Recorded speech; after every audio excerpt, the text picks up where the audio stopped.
ఆ జిల్లాకి చెందిన ఓ సీనియర్ నేత గతంలో ఓ వెలుగుతూ అనేక పదవులు అలంకరించారు. తాను ఉన్న పార్టీ అధికారం కోల్పోవడంతో అధికారం కోసం మెడలో పార్టీ కండువాను మార్చేశాడు. నేడు ఆ పార్టీ అధికారం కోల్పోవడంతో మళ్ళీ సొంత గూటికి చేరే ప్రయత్నం చేస్తున్నాడు. నాడో నేడో ఆయన తన సొంత గూటికి చేరతాడు అన్న ప్రచారం జోరుగా జరుగుతోంది. అయితే ఆ దిశగా మాత్రం ఆ నేత ఒక్క అడుగు కూడా వేయకపోవడంతో సోషల్ మీడియాలో అనేక వార్తలు చక్కర్లు కొడుతున్నాయి. ఇంతకీ ఆ నేత ఎవరు? తన రాజకీయ భవిష్యత్తు ఏంటి? తనపై జరుగుతున్న ప్రచారం ఏంటి? Watch this story.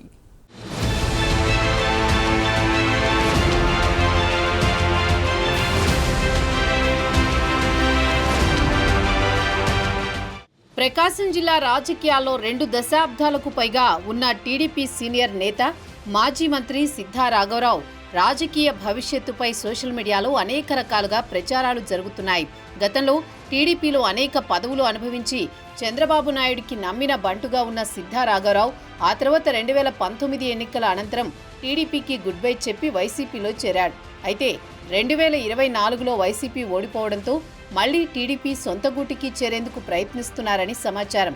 అయితే ఎందుకు పార్టీ మారాలనుకుంటున్నారు అన్నదానిపై రకరకాల ప్రచారాలు జరుగుతున్నాయి.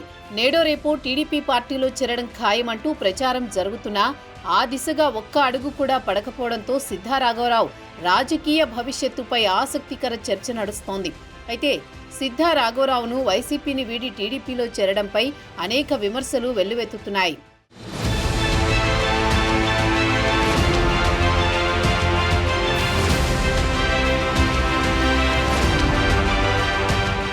వైశ్య సామాజిక వర్గానికి చెందిన సిద్ధా రాఘవరావు గ్రానైట్ వ్యాపారంలో ప్రకాశం జిల్లాలోని అగ్రగామిగా ఎదిగారు.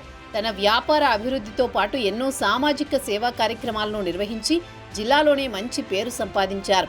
ఆ తర్వాత రాజకీయాల్లోకి ఎంట్రీ ఇచ్చిన సిద్ధా 2004-2009 ఎన్నికల్లో ఒంగోలు అసెంబ్లీ అభ్యర్థిగా పోటీ చేసి ఓడిపోయారు.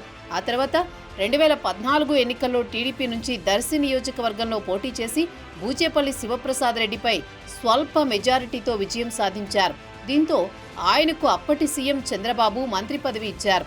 2019 ఎన్నికల్లో టీడీపీ ఒంగోలు పార్లమెంట్ అభ్యర్థిగా బరిలో నిలిచి ఓడిపోయారు. ఆ తర్వాత వైసీపీ అధికారంలోకి రావడంతో సిద్ధా రాఘవరావు గ్రానైట్ వ్యాపార సంస్థలపై రైడ్స్ జరగడంతో ఆర్థికంగా ఎన్నో ఇబ్బందులను ఎదుర్కొన్నారు.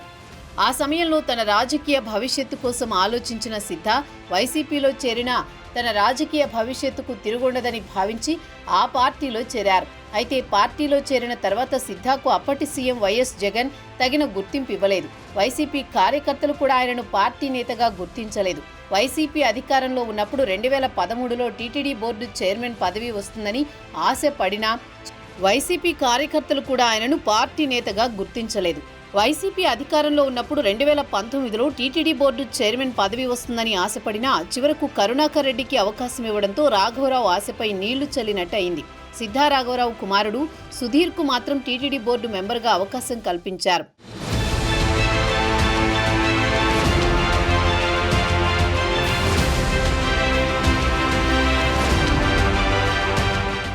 రెండు 2024లో జరిగిన ఎన్నికల్లో వైసీపీ నుంచి దర్శి ఎమ్మెల్యేగా పోటీ చేసేందుకు తనకు గాని తన కుమారుడు సిద్ధా సుధీర్కి గాని అవకాశం ఇవ్వాలని కోరినా జగన్ పట్టించుకోలేదట. అయితే అదే సమయంలో టీడీపీ అధినేత చంద్రబాబు సిద్ధాపై ఉన్న అభిమానంతో దర్శి సీటును సిద్ధా కోసం ఆపినా అలాంటి అవకాశాన్ని సున్నితంగా తిరస్కరించిన రాఘవరావు 2024లో కూడా వైసీపీ ప్రభుత్వమే వస్తుందన్న ధీమాతో పార్టీలోనే ఉన్నారు. వైసీపీ మరోసారి అధికారంలోకి వస్తే తనకు రాజ్యసభ సీటు కేటాయించాలని కోరినా జగన్ అందుకు అంగీకరించలేదట. దీంతో వైసీపీ అధిష్టానం తీరును జీర్ణించుకోలేని సిద్ధా పార్టీకి రాజీనామా చేస్తున్నట్లు లేఖను వైఎస్ జగన్ కు పంపించారు. తిరిగి తన సొంత గూటికి చేరేందుకు సిద్ధా ప్రయత్నిస్తున్నట్లు తెలుస్తోంది. కూటమి ప్రభుత్వం ప్రస్తుతం అధికారంలో ఉండడంతో టీడీపీలో చేరితేనే బాగుంటుందనే చర్చలు ఊపందుకున్నాయి.